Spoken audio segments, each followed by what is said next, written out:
Halito, and welcome to Native Chalk Talk, a podcast by natives for all.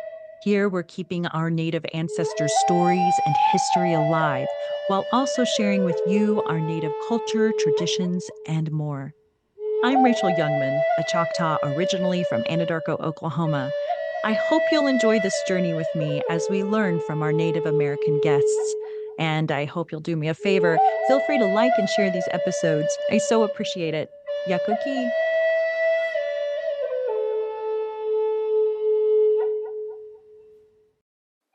Big news, y'all.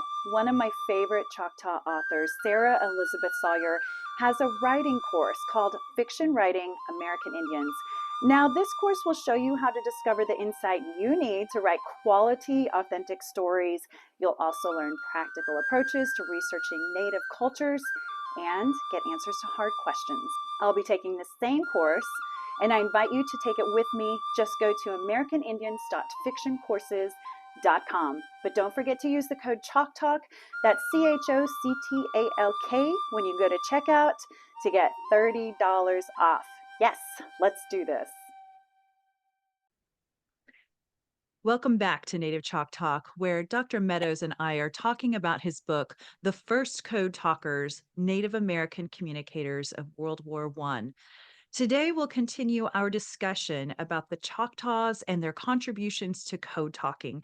Dr. Meadows, we discussed in episode 1 that you had set out to accomplish a few things while you were researching about the code talkers, and it's obvious you reached some of these goals as we talked through them in episode 1, but we still have a few more of those objectives to cover, including what were the actual military accomplishments of Joseph Oklahombi, the Choctaw infantryman long reputed to be the most decorated Oklahoma soldier of World War I. Was code talking actually classified as secret after the war? And were code talkers sworn to secrecy regarding their service? And we'll go into detail about Joseph Oklahombi, by the way, later on.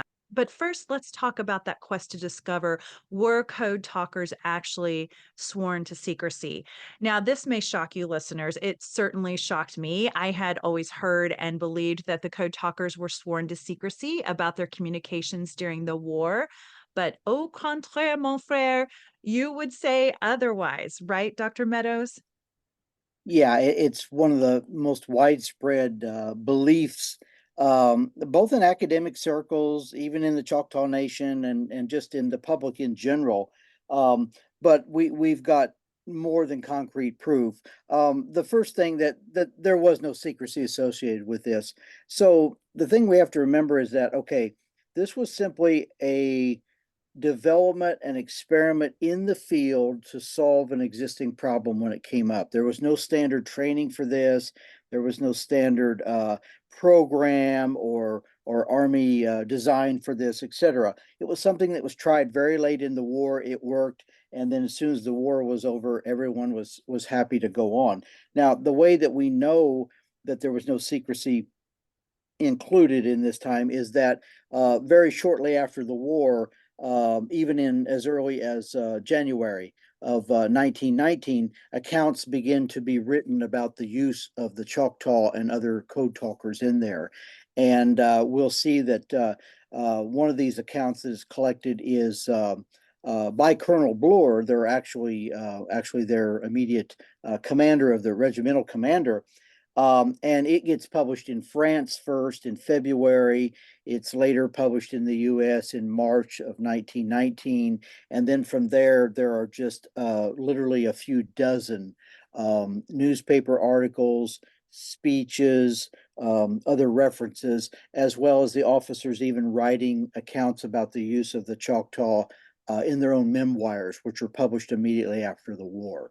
And these accounts go all the way from up to like two-star general, the division commander of the 36th, actually, General Smith, made a public speech about using it. And again, it's always in the light of kind of smiling or tongue in cheek. Look what we pulled on the Germans, you know. So Right. there's a lot of publication on it, and it just continues even after the war. Wow. I mean, my brain is still trying to comprehend this. Listeners, do you feel the same way? We've always just thought, hey, they were sworn to secrecy, they couldn't talk about it.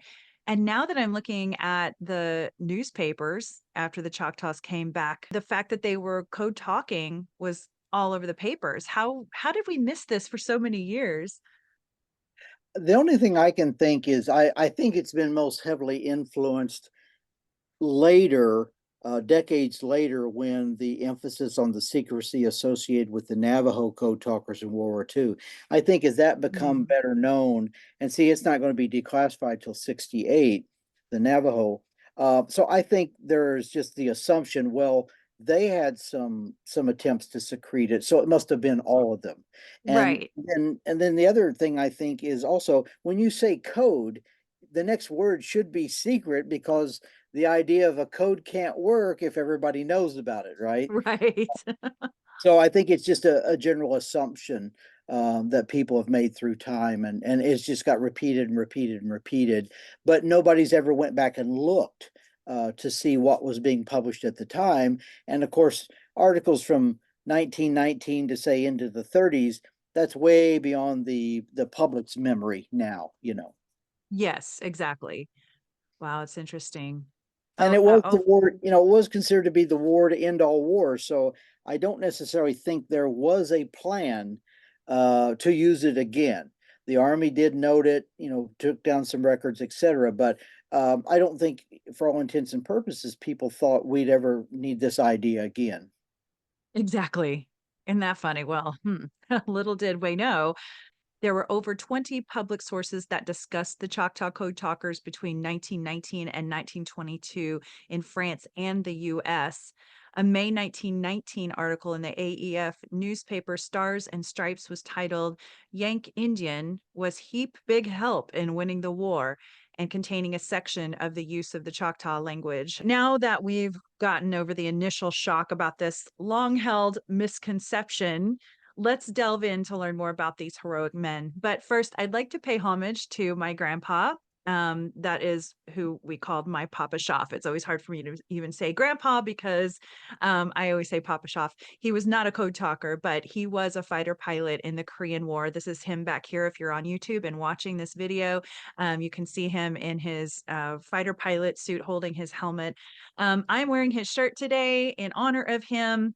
He gave this to me in person when I was in college, and it was very special to me.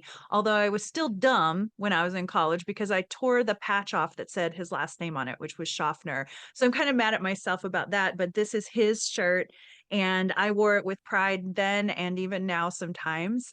He also gave me a pair of his pants that I've never been able to fit in, even when I was skinny. He was a very small Choctaw man, and the pants would have also been way too short on me as well. So I'm just very proud of that. And to all our servicemen and women, I would like to give a big shout out. So moving on, how many code talkers that were Choctaw were actually involved in World War One? So the number is actually, and we're going to qualify this. There's kind of two different numbers we'll get, and I'll explain why. The actual number used at Forest Firm was 8 men, 8 Choctaws, and everything. And that would be October 26th to the 28th of 1918. Now, as soon as they were relieved from that assignment, they were marched back a few days to a rest area, an area called Lupi Le Petit. And there was then an assignment that came down to then increase the number of men to 18 enlisted men and then 3 non-commissioned officers, so a total of 21. Now, we don't know if the non-commissioned officers were Choctaw or if they were simply officers to put over groups of, say, 6 men in each officer. And this was directed by Lieutenant Temple Black, who was Cheyenne from Oklahoma, Ah, um, and also had connections to Montana. And so we commonly get the number around 18 or 19 frequently given to us. And for a long time, I think that puzzled everybody as well as me. We just assumed, okay, 19 were used. Well, when I uncovered some of those letters that Sarah and Aaron helped me locate, that Mrs. Witter, Captain Horner's daughter, still had, he made it very explicitly clear only 8 men were used. And he remembers the names of 5 of them. And these are the 5 that are in the famous picture that's so often reproduced. The other 3, this letter was in 1942, I believe. The other 3, he knew they were Choctaw, but he said, I just cannot recall their names. So we know 5 of the original 8. And then over the years, particularly since the 80s, when the Choctaw Nation began reaching out to people, and if you have any information, other families have come forward and submitted names of their ancestors. And I think what some of those names are, those are probably men that were in the training session, the week-long training session right before the war ended, because Okay. that number is almost perfect in most estimates and things. And no one really clarified well when they talked to some of these people, did you actually use it in combat, or just, and a lot of times the references are just, we used our language to fool the Germans. Well, Hmm. that could be taken more than one way. It could infer you're actually in the group, or it could just be we Choctaw. And True. so I don't think we're ever going to really know who the other 3 is. There's some speculation about it and things like that, but we do know 5 of them absolutely identified by Captain Horner. And that's another thing where I think a lot of us have gotten those numbers wrong over the years as well, maybe thinking there were more or less than there actually were. But it seems like over time, a lot of research is being done. Who knows what else you'll uncover as the years go on? Isn't it the case that all the Choctaws were honorably discharged? Yes, as far as I know, we have several. I don't know that we have all, but we have several discharge papers, and it appears that everyone, there was no problems in that area. And several of them comment in their discharge papers. They have the comments written in character excellent, remarks, no AWOL, no absences, etc. So it seems like there were no issues there at all. Amazing. So there was one soldier who unfortunately wasn't mentioned among the original names. Tell us about him. That would be Benjamin Colbert Jr. Um, his father was in the Spanish-American War, if I recall right, and he wasn't on the original list as being a code talker, but he does come up. He's mentioned several times since the mid 1990s. And one of the sources, perhaps the first that brought that out, was the Choctaw tribal historian Charlie Jones, suggested or put forth his name as believing that he had been a code talker and everything. Some of Colbert's ancestors have also reported that. I even had a descendant in a class of mine one time, and he mentioned that he had heard this and everything. Uh, Wow. so, but there are some logistical problems. And so one of the things we want to do is, what sources can we do to check things, to clarify, or to narrow down possibilities? So his records show that he actually departed for Europe from New York very late, actually on August 31st of 1918. So the 36 is going into combat very, very shortly right after this, just a matter of days in September. So it makes his association with the 142nd Infantry and his involvement with the code talkers, logistically, it's a little questionable. Could he Mm. have got there and actually been with the actual unit that did that and everything? His name was eventually removed from the list by the Choctaw Nation for a lack of documentation, and then later the Department of Defense added it back on and Hmm. everything, re-entered it and everything of that nature. Um, so that's, we do not know a whole lot about Benjamin Colbert Jr., but we do have a few references. He did end up getting some recognition, which is great. He was recognized with the silver medal through the Code Talker Recognition Act of 2008. And while his name was not on the official 1986 Gray Granite Memorial at the Choctaw Capitol in Tuskahoma, he was added to the Black Granite Choctaw Code Talker Monument that was erected in 2018. So good to see that he did get some recognition. Now let's learn more about these honorable code talkers and their stories. Let's start with Victor Brown. Victor Brown, we know he received a Purple Heart. He was wounded from mustard gas, so in a gas attack and everything. He suffered a broken nose at one point and head injuries, and this is quite possibly from artillery or something of that nature. Hmm. And it notes on his citation um, that he received it from President Woodrow Wilson. So it seemed, Oh, wow. it's been officially documented and everything. Later, his daughter, Brown's daughter, Napanee Brown Kaufman, made a description. She said, "I remember his stories of speaking in Choctaw over the telephone lines. He was pleased to have served in France and to have seen Paris, and he was proud of fooling the Germans with the Choctaw language and everything." So I'm sure I love that. that is a family a nugget in their history. I love that. Something to be so proud of, too. So, another code talker was Corporal Lewis Gooding. What can you tell us about him? Um, Lewis was born in 1887 in Indian Territory. Um, he's later listed as being from the community of Valiant, Oklahoma. He has an interesting background that could make him a very likely person here, because prior to entering service, he worked as an electrician for the Valiant Light and Power Company. So that would have automatically he would have come forward with some skills about wiring and communications and those kind of things already a little bit. Unfortunately, we didn't get any material directly from him or any preserved that we know. However, his wife, Carrie Miller Gooding, in 1977, in an interview, reported what her husband had told her about using Choctaw in World War One. And I quote, "He was in a field signal battalion. They was in the service. Mm. They was in the field. He and his partner were in the signal corps. They were out in the field. He and his partner were in a haystack, and they were sending messages back because they used the Continental Code and they had their instruments and all.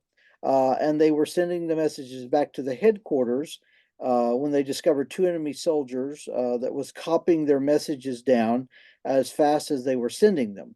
Now we're not real clear how they detected that or knew that.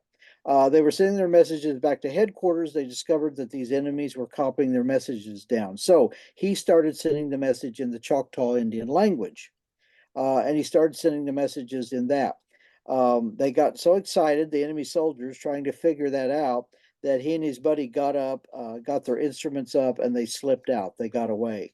So it's possible they were in a location where they could overhear, and that did happen sometimes. Lines could be close enough, or soldiers could be close enough to hear the other ones on the other side. So, but Right.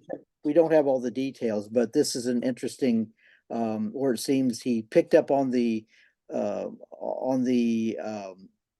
picked up that the Germans were clearly hearing it and recording it or reporting it, and so they decided to switch into Choctaw. So interesting. And I love that they were in a haystack. Yeah, yeah. Got to do what you got to do. So, Albert Billy was another one of our code talkers. Tell us about him. Yeah, Albert Billy, he was caught during a gas attack without a mask. And so in those situations, you're pretty well instructed to try to dig a little pocket in the ground and get your face down in that pocket as much as possible Mm. to get oxygen out of the ground as much as possible. Um, this is a an injury that he later reported led to his skin bleaching out, and there is a technical term for that type of skin ailment or change and everything. So he dove to the ground. He dug the small hole. He tried to get what he could and everything. He survived it, but the effects of it stayed with him the rest of his life, as it did with many World War Wow. members and everything. But photos of him also show that yes, his skin was bleaching out, if you would, and everything. He passed in 1959, so he lived well after the war and everything. And so again, we don't know. We don't have direct information or interview with him, but we don't know if the gas caused that or if it's vertigo, which I think is the actual ailment that causes that sometimes, or Oh, whether he just simply aggravated that condition and everything like that. He didn't report the, apparently it may not have been too severe because he didn't report the incident or seek aid for it. And hmm. he reported no wounds or anything of that nature. So um, he was able to bear through it and just continue his duties. Yeah. What a tough guy, you know? Not even reporting it. It's fine. I'm turning white, but it's okay. Yeah. How about Noel Johnson? What can you tell us about him? Noel Johnson was one of the hardest individuals to come up with much on him. Um, he was from Smithville, Oklahoma, and everything.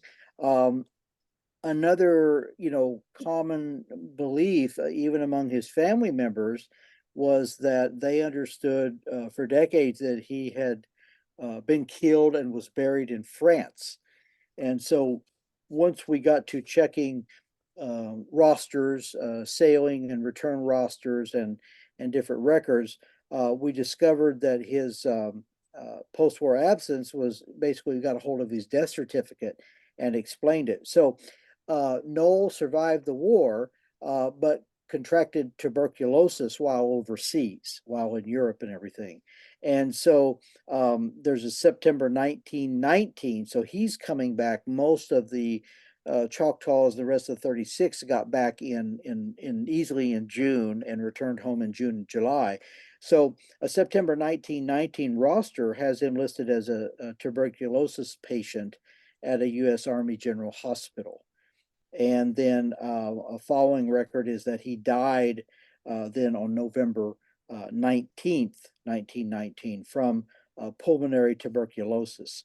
And if I recall right, I think he was at one hospital in North Carolina. It was initially where Mm, he was at, and then he ends up being buried very close to Cove, Arkansas, which is just right across the line from Oklahoma. So I don't know why he was not buried in Oklahoma, mm. but he's very close to the Oklahoma line in eastern Oklahoma.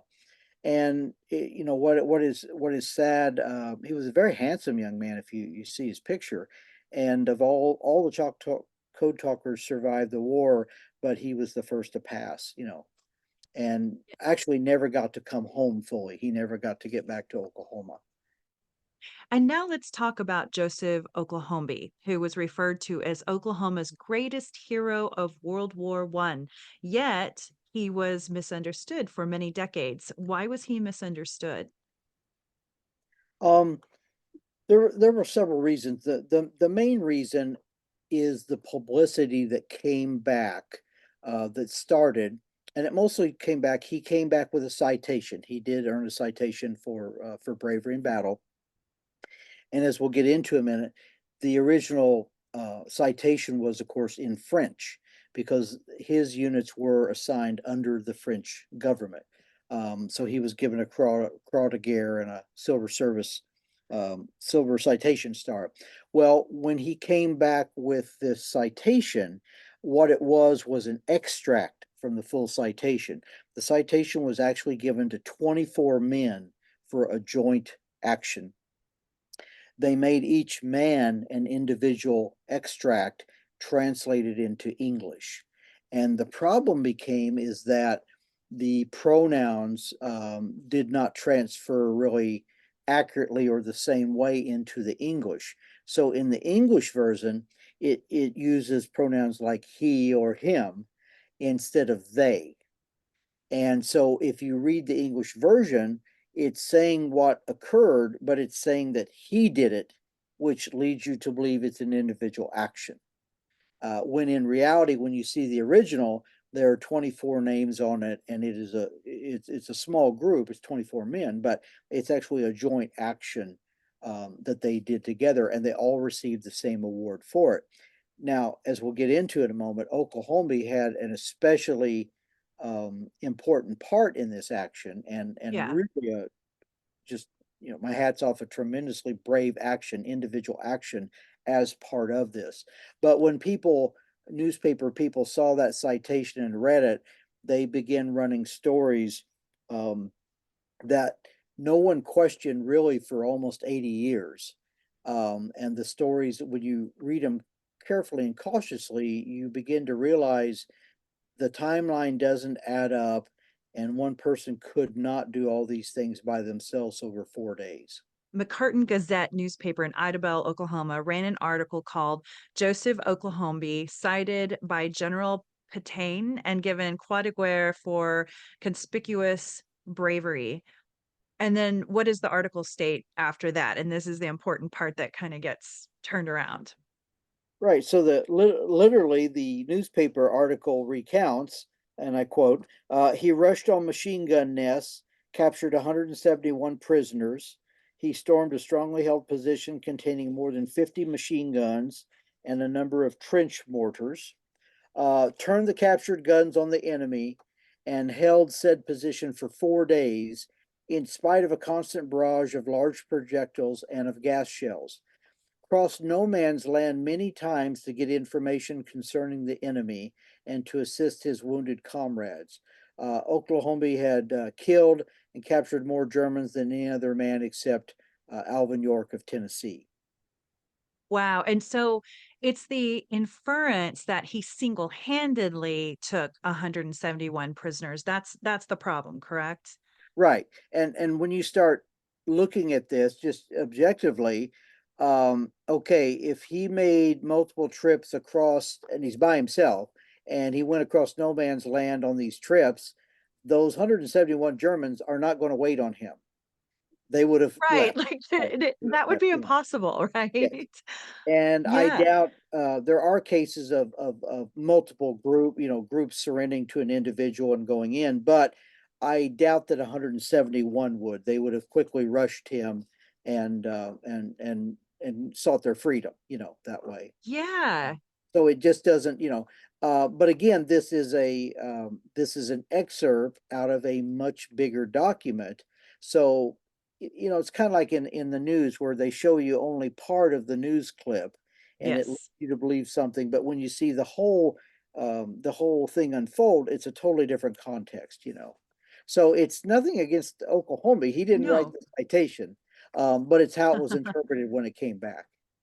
Well, yeah, absolutely. And on that same vein, I'd like to point out that this information is not to discredit Oklahoma, but is rather to ensure correct information is being reported. He was a hero, no doubt, but we'll do him more honor by telling his story factually. So another quick mention about him, and then I want to come back to that, was he was reported to have received numerous medals, including the Congressional Medal of Honor, the Distinguished Service Cross, and the Silver Star. But in the records in the National Archives and Oklahoma's own service record you mentioned in your book, it doesn't show those decorations, correct? Right, right. So yeah, I think a lot of people have confused the names of certain awards and medals over time, and they have also changed, as we'll get into here for just a moment. But he received the French Croix de Guerre, which is the Cross of War or War Cross, and then what's called a Silver Citation Star. So there is a series of small pins that go on larger awards, and they indicate is on one level degree of risk and bravery of the accomplishment involved, but also at what level it was reported at, whether it was something that was reported at the regimental level, at the Mm, divisional level, at the army level, et cetera, and everything. And so he had the French Croix de Guerre and the Silver Star citation. Now, later on, he would have received the American Victory Medal mhm. and two clasps, which show campaign bars basically on it and everything. Now, here's Okay. one of the problems: a lot of these awards, some of these awards, were actually not issued until after the troops were already back home in 1919. And so it does not seem that Oklahoma actually received his Silver Citation Star. It's recorded, but he didn't seem to get it. And so for a long time, people would look at, you see different photographs of him, some in civilian clothes, some in his uniform. The Croix de Hmm. Guerre is very easily recognizable as a French award. Okay. And then you see this small pin on it.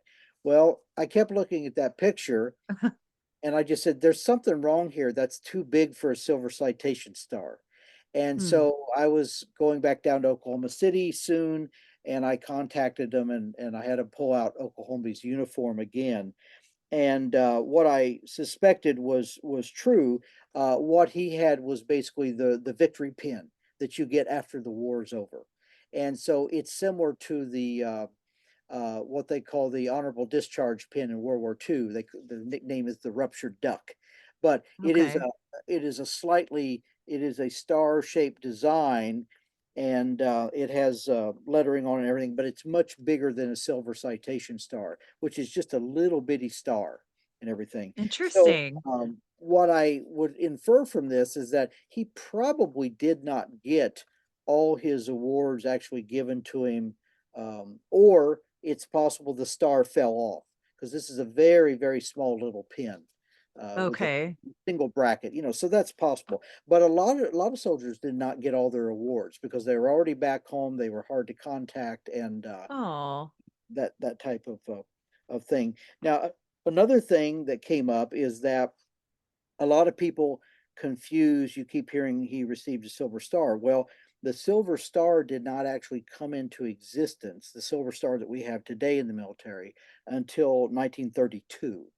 And what it did was it was kind of the modern form of what the silver citation star was during World War One. So okay. we have had a little bit of evolution of new awards made and new types of medals and things of that nature. So he was awarded that later on, or his son was, in Okay. 1922 when he received his medals. And in the Choctaw Museum at Tuskahoma, you will see a modern Silver Star medal with the ribbon in his case. But So originally it would have interesting. been just a silver citation pin. Yeah, it's so interesting. So many mysteries that I don't even know that folks realized that there were mysteries around some of this for a long time. Like the McCurtain Gazette, when they wrote that article and misinterpreted the French language, again, they inferred that he single handedly took 171 prisoners. And this kind of led to over 80 years of over 111 similar articles spreading misinformation, and his accomplishment applauded in banquets and in veterans groups. You write in your book that the best firsthand account of Oklahombi's actions is a daily Oklahoman feature written by R.G. Miller, who interviewed Oklahombi in his hometown of Wright City in 1937. After Miller found Oklahombi at the local drugstore, Oklahombi suggested that they take a ride, go out in the woods where we can have a good visit. And they visited at a spot along the Little River. And Miller asked Oklahombi how he captured such a large number of Germans. Oklahombi described his capturing the Germans just out in the field as a scout, about like this, lots of trees, guns popping everywhere, some big cannons. I see Germans' heads sticking out of ground about as far from here to the river. They no see me. I sneak up closer, lot of barbed wire in the way. In little while, two, three more Germans came out of hole in the ground. They set up machine gun. Then they go back in hole. I get closer. Two Germans come back out. I shoot them. Then I bounce over to the hole and turn machine gun on them down in hole. They no come out except right by me. Every time German showed his head, I pop it. That's all. Miller says, good work. How long did you hold them that way? Oklahoma says, 4 days. Were you alone at the time? Yeah, nobody come. No food, no water, all that time. Battle go on all time. Well, when help did come, how many Germans did they find in the hole? I believe 171 and about 50 machine guns down in there. Did the army give you any medals and things for your bravery? Yes, lots of them. They in Oklahoma City, my gun and uniform too. So this confuses me because it sounds like he's also stating that he single-handedly captured 171 Germans. Yeah, and I think what I did was I went back because the 36 was only in two major actions. There was cleanup in between those two. I went back and looked at the situation and also the date. The date that he received it is the pinpoint. Um, Hmm. Associated before Forest Firm. It was Right. associated with Saint Etienne. And so this is where elements of 36 are coming down off a ridge. They're going to go across an area and they're actually going to storm the town of Saint Etienne. And so the Germans have all kinds of trenches, fortifications, things of that nature. There are stone walls and things like that that they can use for protection. And so looking at the also the account of the award, what it indicates is that um, he, with a group of 23 other individuals, were advancing on this position. They moved quicker and further than the line on either side of them. And so what they found themselves was they had created this little bitty peninsula that stuck out. And they were in a situation where the other sides couldn't catch up to them.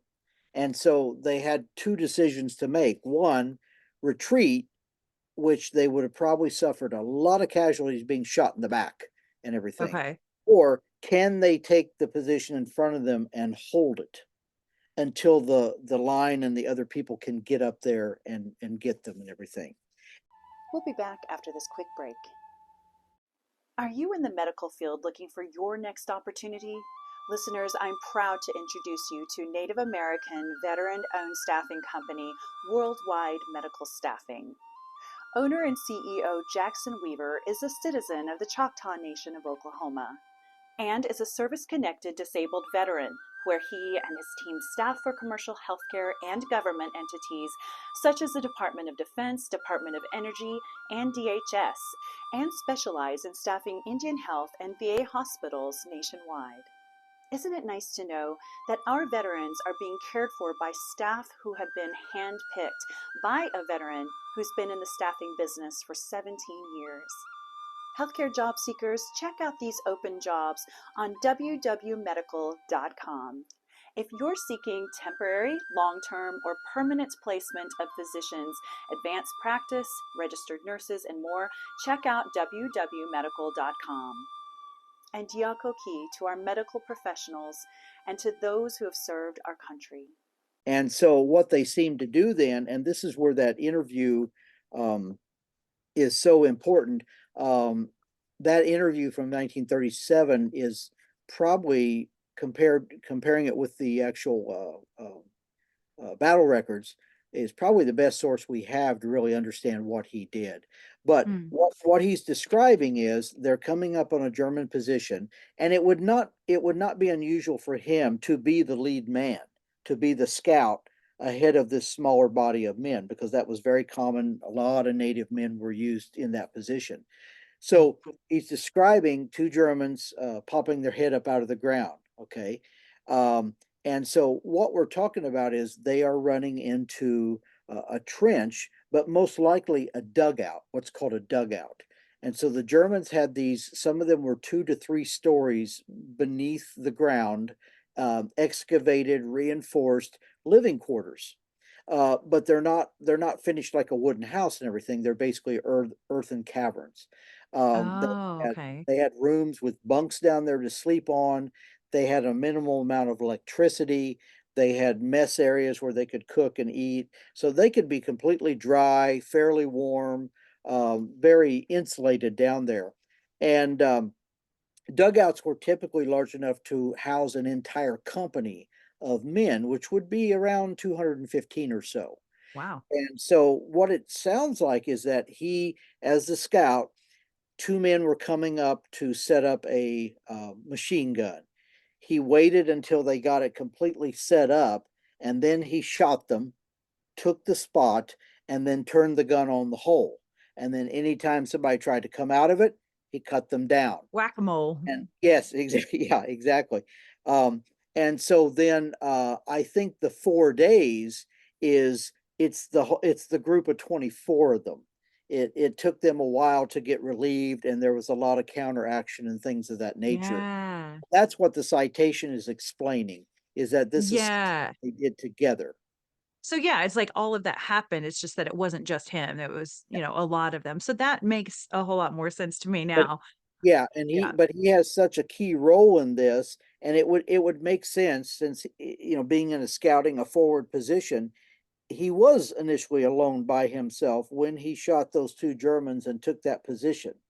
And then I'm Yeah. sure in time, the rest of the group caught up, because, that's according to the write-up and everything. But all 24 men for holding that position, were given the exact same, citation and everything.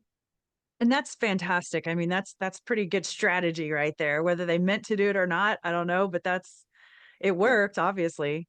24 versus 171 that's fantastic. yeah.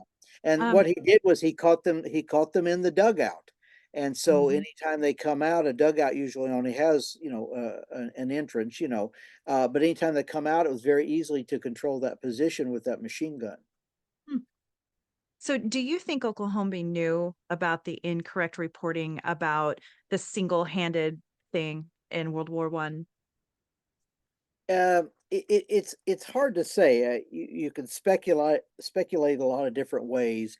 That kind of comes down to the question of what was his proficiency in English, you know, and Mhm. you'll see some accounts that say that he was illiterate in English and everything. Um, However, there's another account, family account, that they remember him, sitting and reading and singing songs out of the Choctaw hymnal. Now, I don't know if that was, printed in English letters or another form, etc. But clearly, by 1937, he's able to carry on a pretty fluid conversation. It's a little broken English, but it's pretty clear what he's talking about. Um, Right. and he would have definitely, if not learned, improved his English while in the military service, just having to work with all these, other non-natives. Because Oklahoma was not in Company E of the 142nd; he was in the 141st, and so Mm. still a lot of natives in there, but there was a lot of non-natives as well. And so that's really a hard thing to say. Um, um, I just don't I really don't know, but I would have think he would have understood the gist of why everyone was so excited and how they ran with this story and everything. Right. It's like, what are you gonna do? How do you rein that in? You But I know? I don't I also, I can't speak for his reading level either. I just don't, Yeah. you know. So he may or may not have ever known, Yeah. and either way, he was still a hero. Oh, yeah. Um, Oh, but yeah. still so many misconceptions. The more I read your book, the more I was like, "Oh, there's another one." For instance, where Oklahoma and that detachment garnered their award. Yeah, there is, one of the biggest, things that come out. There is an article, I believe it was, Barry Plunkett, I think was his name, that did. And I don't know, I always like to give people the benefit of the doubt. I don't know if this is something that somebody told Plunkett and he accepted as a factual report, or whether there's some artistic license or not. But there's this one account from 1987 that says that, Oklahoma was coming along. He came across a cemetery and he observed it. This whole German company was inside the cemetery eating lunch. They had their guns stacked up, etc. So he killed a machine gunner that had a machine gun near the entrance to the cemetery, and then he simply cut loose on all the Germans in the cemetery. And Hmm. that report says that he kills around 79 and then takes the exact number, 171 prisoner. Now, again, I checked the battle accounts. There is a cemetery in, Saint Etienne. It's not where Oklahoma is in his sector. It's not his sector. And also, the fighting in the cemetery was massive troops. It became hand to hand, and there's a lot more people involved. So it's not. It just isn't. It doesn't match up with the battle, records and everything of that nature. So I don't know. Again, benefit of the doubt. I don't know if somebody read something about Saint Etienne and inferred he it had to be that part of it, etc. But there were positions outside of the town. There was a cemetery. There were certain, walls along roads, and there was also open territory and houses and things, But eventually the 36th, eventually pushed them out of that town and took it and everything. But his area is not the cemetery area where that fighting occurred. Right. It's so weird all these wires getting crossed, and as we know, even now with social media especially, news can definitely get out of control, and it was happening even back then before social media, so That report, that's the only reference to that version of that account I've ever seen. Huh. And I tried to track the author down, but I never could make contact. So, There were even more errors in the reporting regarding his being gassed, correct? yes, I don't believe. Let's see here. I don't believe he reports that he was ever wounded or gassed or anything of that nature. Yeah, Yeah, and and he never sought treatment or anything. not that I ran across in his records and everything. So Hmm. he was fortunate in that aspect. Yeah. Okay, and then wasn't there something about his walking to enlist in military service that was also stated incorrectly as well? Yes, there is a reference that he walked so far to enlist and everything. However, his records show that he was drafted. And Oklahoma was a little bit older. He wasn't.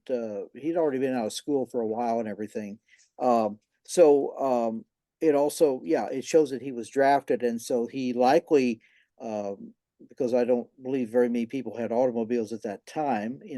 I'm sure he walked to report for that and everything. So that may be again just a simple assumption or an error. Yeah.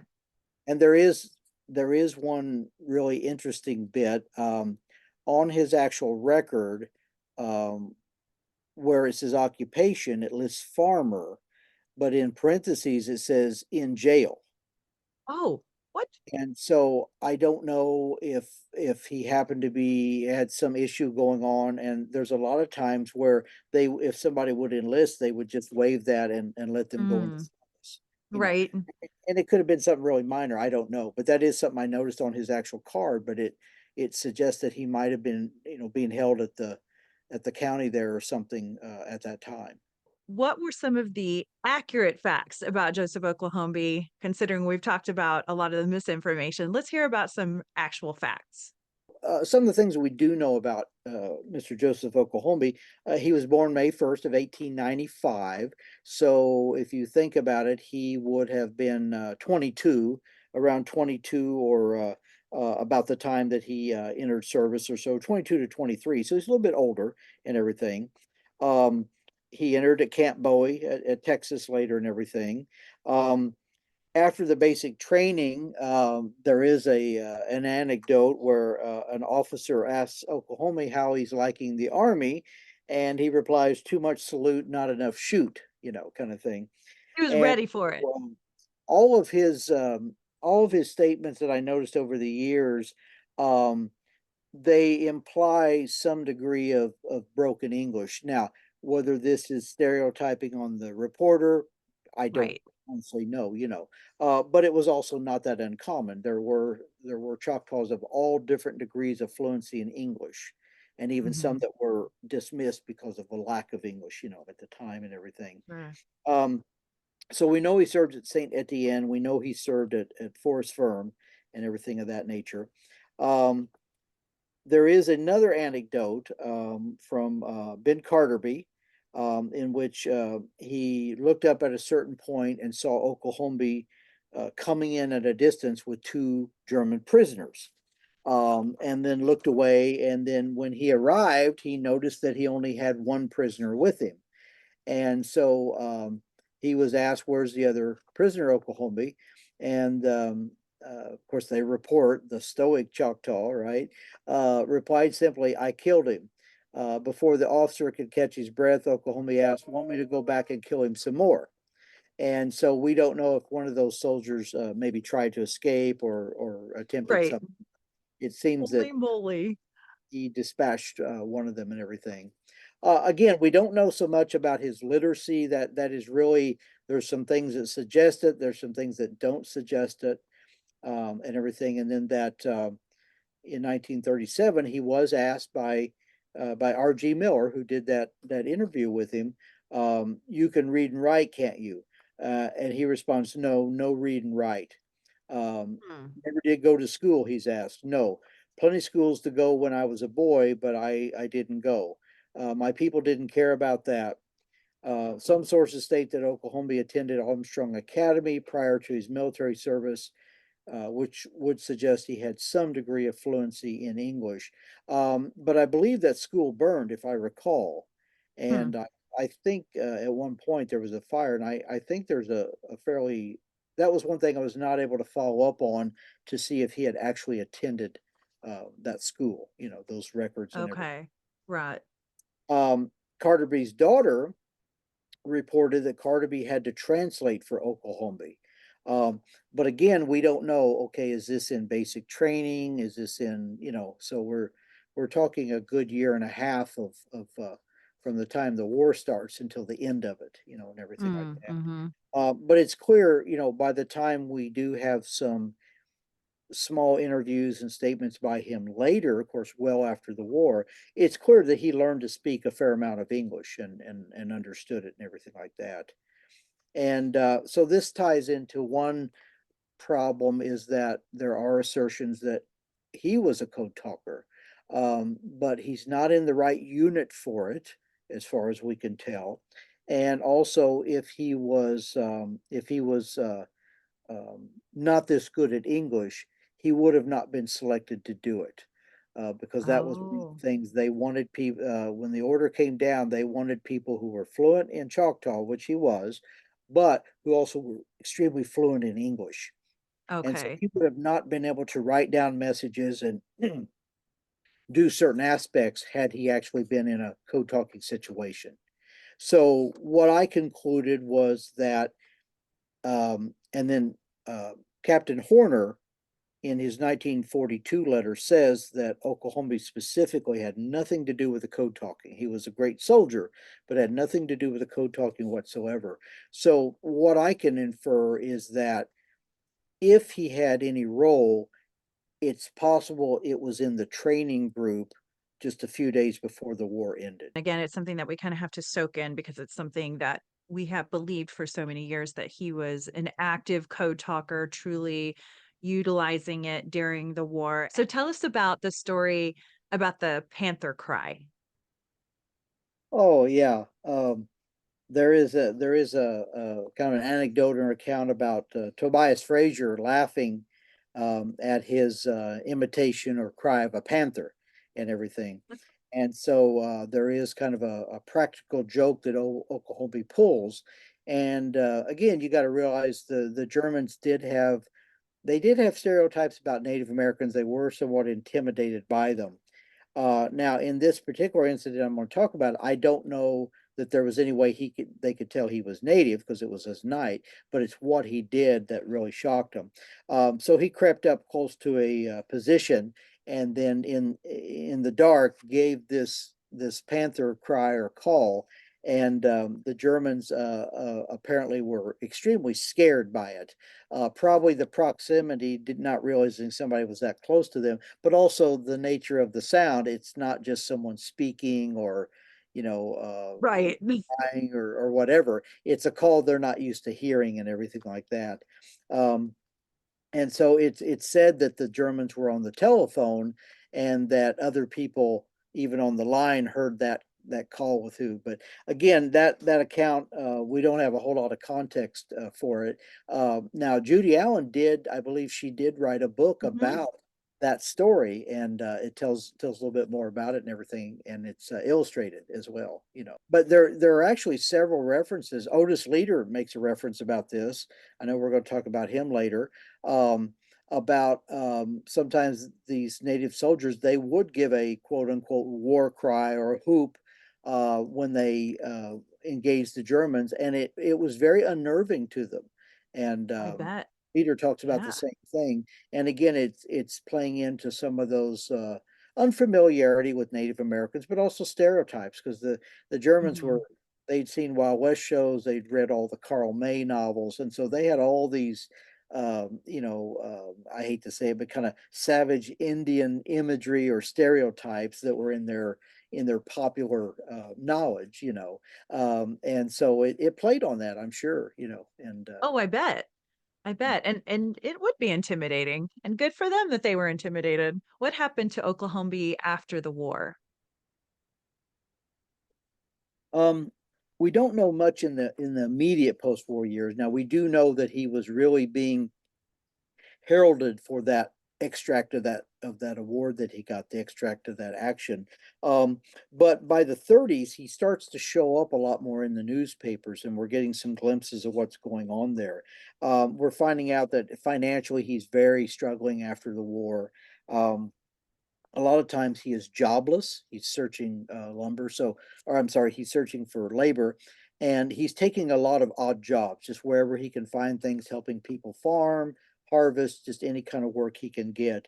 Um, in the winter of 32 and 33, he applies to the Veterans Bureau for relief. So there's beginning to be a little more formalized programs about veterans benefits and some things like that.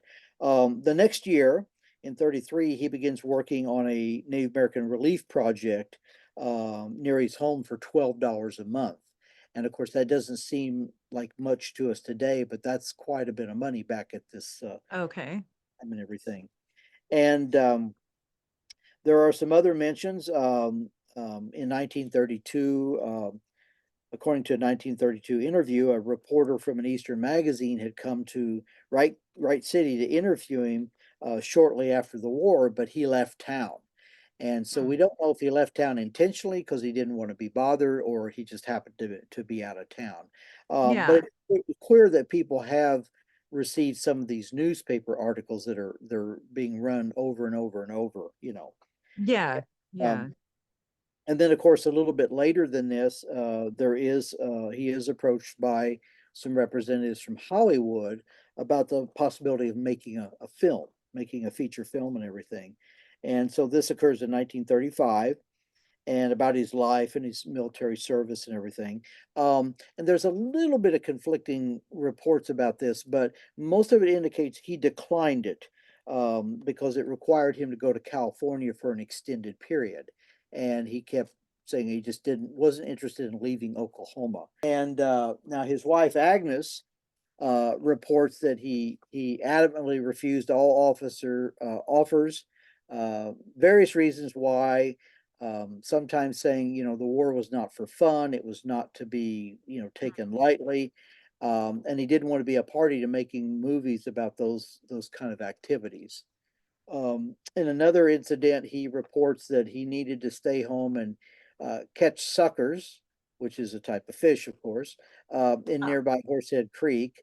And one report, if it's accurate, suggests a little bit of humor. He says he'll go to California if they could relocate Horsehead Creek there, so he could continue his fishing. So he he might have, loves his home. yeah, loves his home and very connected to the land, and he might have been having a little bit of fun and sarcasm with them. Indian Um, humor. so he just keeps saying it's too far from home. I can't go and everything like that. And there's an article also in the Indian Leader that year, 1935, that comes out of Haskell Institute, and it says that he was actually offered $500 to act in the picture and everything of that nature. And Wow. so on one hand, this is kind of reflecting his modesty, his values. He is, concerned about what's local in his life and not necessarily running off for just the sake of money and everything of that nature. But there are differing accounts a little bit later.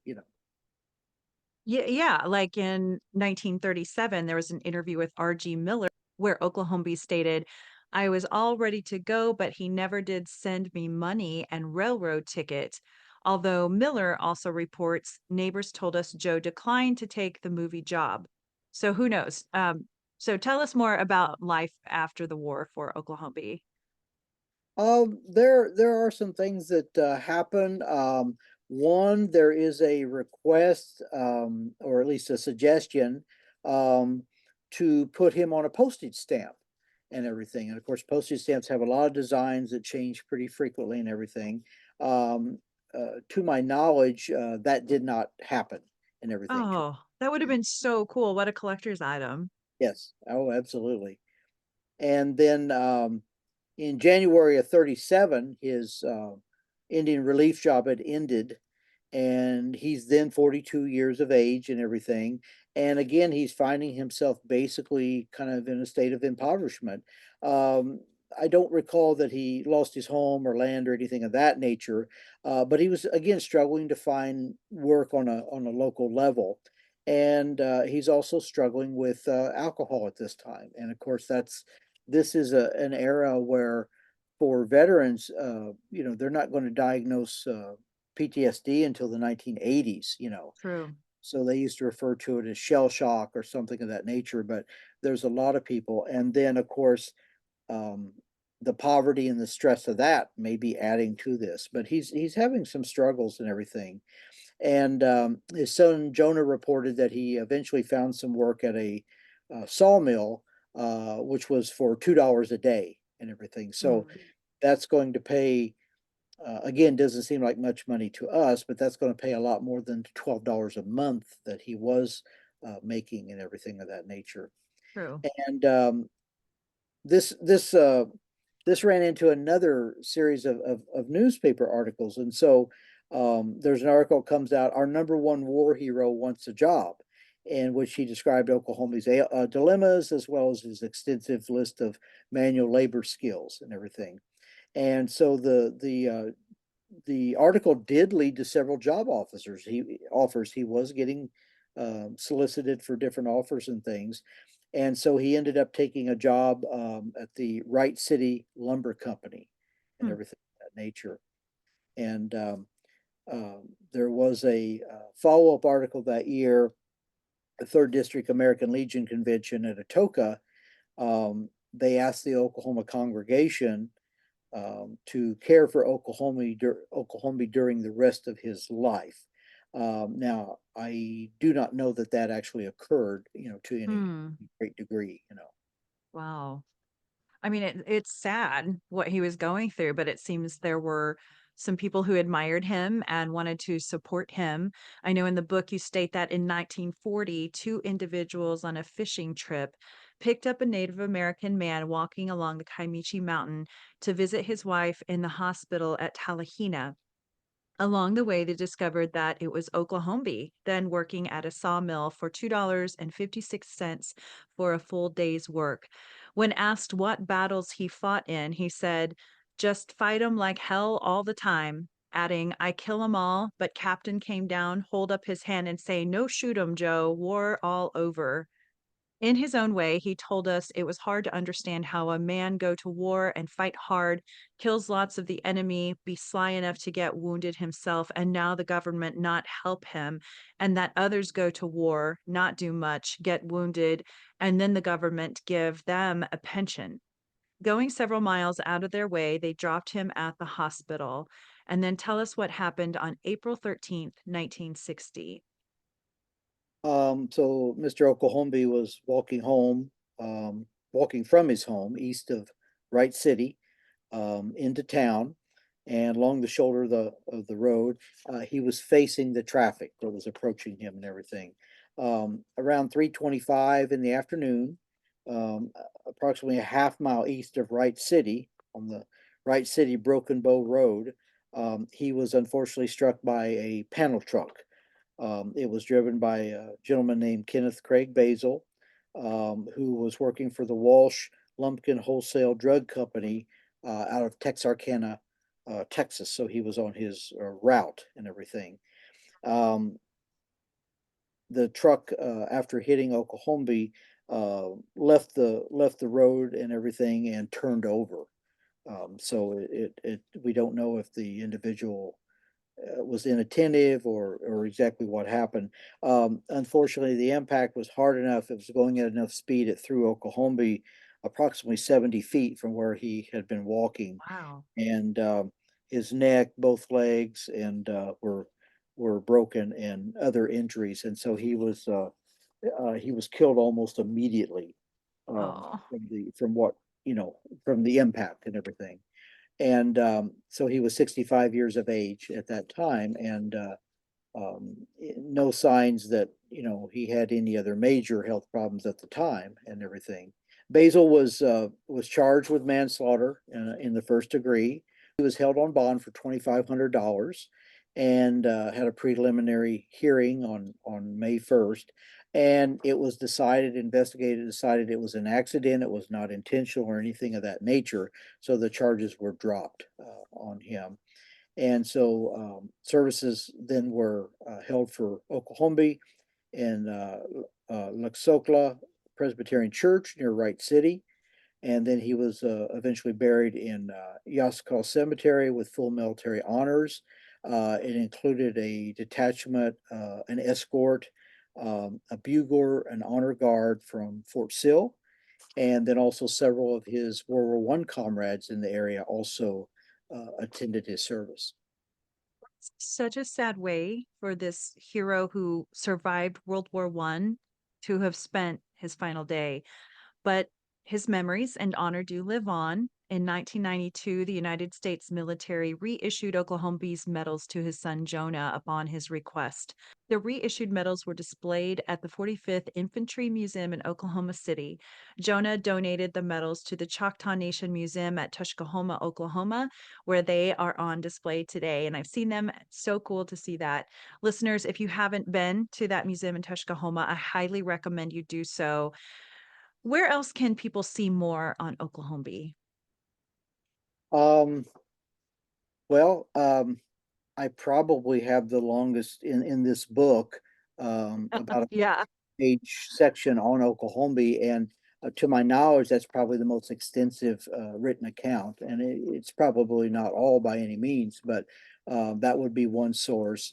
Um, Also, there are a lot of material on the web. Now, again, you must be cautious with some of it, but there is a lot of different things. There's schools that's done History Day projects on Oklahoma and things of that nature, and those are posted and everything. So he is still very much remembered in Oklahoma military history, by all means. As Dr. Meadows has said, be sure to check out the book where there's so much information about where you can see more. Oklahombi's original uniform, wool garrison cap, steel helmet, mess kit, socks, and original croix de guerre are in the collection of the Oklahoma History Center in Oklahoma City. And there's also a monument honoring Oklahombi in his hometown of Wright City, Oklahoma. Now, as of today, despite requests, the Congressional Medal of Honor hasn't quite been awarded to him yet, correct? Yes, it's under review. There is a project going on in Kansas in which approximately 200 Native American service people from a variety of wars, their records are being examined, and each one's being considered for an upgrade in the awards that they received. And Oklahoma is one of those gentlemen. He has been nominated for being upgraded to the Medal of Honor, the highest award that we have as a country. And I was happy to submit a letter in support of that because that action of taking that position and holding it and everything is very much above and beyond. Indeed. Indeed. I'm glad you're doing that. Oklahoma and our other brave men and women in the service are to be commended for their bravery and for defending our country. Cheers to them. Listeners, we've come to the end of this episode, but stay tuned for the next one where we'll talk more about the Choctaw Code Talkers and learn about a particularly famous code talker, Otis Leader. So excited. So thanks, Dr. Meadows. Thank you. Thanks for listening to Native Chalk Talk. Be sure to join our community on YouTube, Facebook, Instagram, and Twitter, and check us out at nativechalktalk.com. Stay tuned for the next episode. You're going to love it. Yakoki. Thank you, my friends.